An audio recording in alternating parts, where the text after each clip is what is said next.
Good Tuesday afternoon. Thanks for joining us on KARE 11 News Now. I'm Chris Harapsky. A lot of news to get to.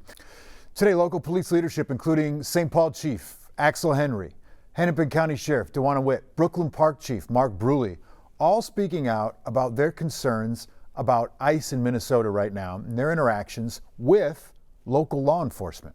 According to those leaders, some people in their community and some of their own officers off duty are being pulled over and asked to show documents proving they are U.S. citizens. Brooklyn Park Police Chief Bruley shared the story of one of his own officers' recent experiences. When they boxed her in, they demanded her paperwork, of which she's a U.S. citizen and clearly would not have any paperwork. When she became concerned about the rhetoric and the way she was being treated, she pulled out her phone. In an attempt to record the incident, the phone was knocked out of her hands, preventing her from recording it. The officer had their guns drawn during this interaction, and after the officer became so concerned, they were forced to identify themselves as a Brooklyn Park police officer in hopes of slowing the incident and de-escalating the incident down. The agents then immediately left after hearing this, making no other comments, no other apologies, just got in their vehicles and left. If it is happening to our officers, it pains me to think of how many of our community members are falling victim to this every day. It has to stop. This behavior erodes the trust that these police chiefs have worked tirelessly for the last 5 years and theoretically the last 60 years to stop this exact behavior from happening. Bruley says that any bad behavior by law enforcement damages their reputation with their community. Every one of these law enforcement officials says that they've worked with the feds, particularly Department of Homeland Security, in the past and have never seen anything like this, saying some of these agents are crossing a line. They also reiterated that there are agents within ICE right now that they know are career agents who are upset with what they're seeing within their own agency. That is what those local law enforcement leaders said in that press conference. So these leaders are calling on the feds to have more supervision over what their officers are doing on the street. We have to find common ground here, and we have to figure out a way that these processes, which are clearly failing, if American citizens are being grabbed or stopped or seized, this can't happen. We have to make sure that everyone's civil rights are intact. I truly want to believe that there isn't anybody on either side of the political aisle that thinks that people's civil rights aren't important. They have to be the cornerstone of everything we do. We got a team covering this story for us today, and make sure you tune in to KARE 11 News at 4, 5, and 6 for the very latest. You can also stream the entire press conference from these law enforcement leaders in its entirety. You can watch it all on your own right now. It's on KARE 11 Plus. Right now, more student walkouts taking place across the Twin Cities, with students protesting increased immigration enforcement across the metro here. Also earlier today, we heard from students, parents, and educators who say immigration enforcement in Minnesota is affecting schools, children, and their education. I was at school and I heard the news about Renee Good. It horrified me, it frightened me, and it made me very angry because it was the first ICE killing I'd heard about. Then later that day when I got home, I heard that ICE had been to our school, tear gassed students, and assaulted teachers, and it made me even more angry. Parents, teachers, and community members are putting in so much work to keep our kids safe and cared for at school while violent forces invade our city. Whether it's watching over dismissal, driving kids to school, or delivering food, our community has shown up to protect our kids. But there's only so much we can do while destructive, untrained, heavily armed strangers infiltrate our neighborhoods. New today, CNN confirming to KARE 11 that the DOJ is planning to subpoena Minnesota Attorney General Keith Ellison. That's relating to the DOJ's investigation of them accusing a possible obstruction of federal law enforcement.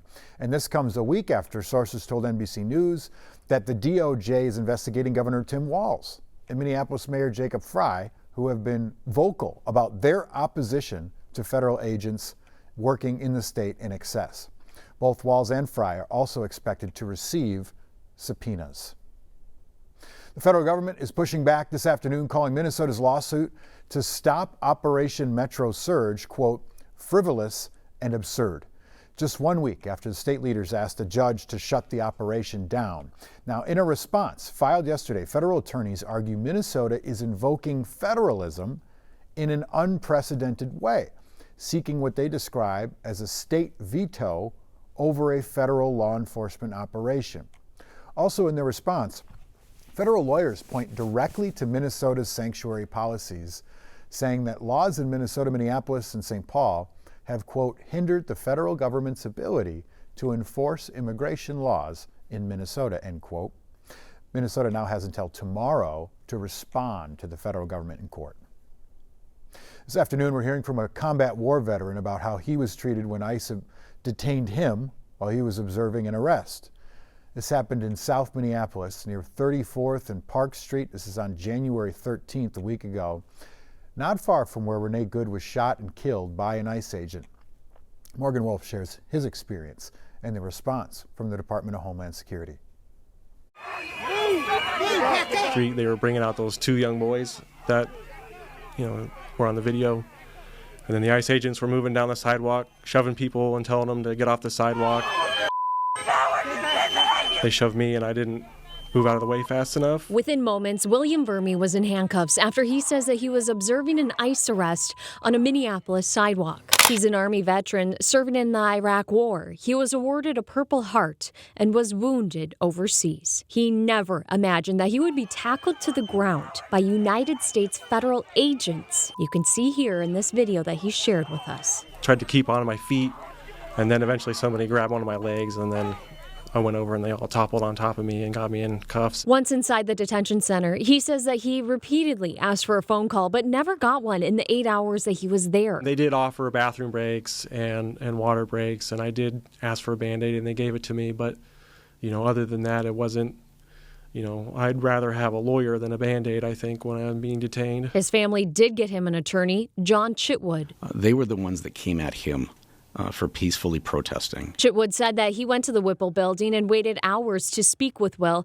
and eventually was told that he couldn't since Will didn't ask for his attorney by name, a name that he wouldn't know since he didn't have contact with his family. I have represented people accused of the most horrific crimes, and I have never encountered the type of stonewalling, deliberate stonewalling and delay that I experienced in trying to see Will.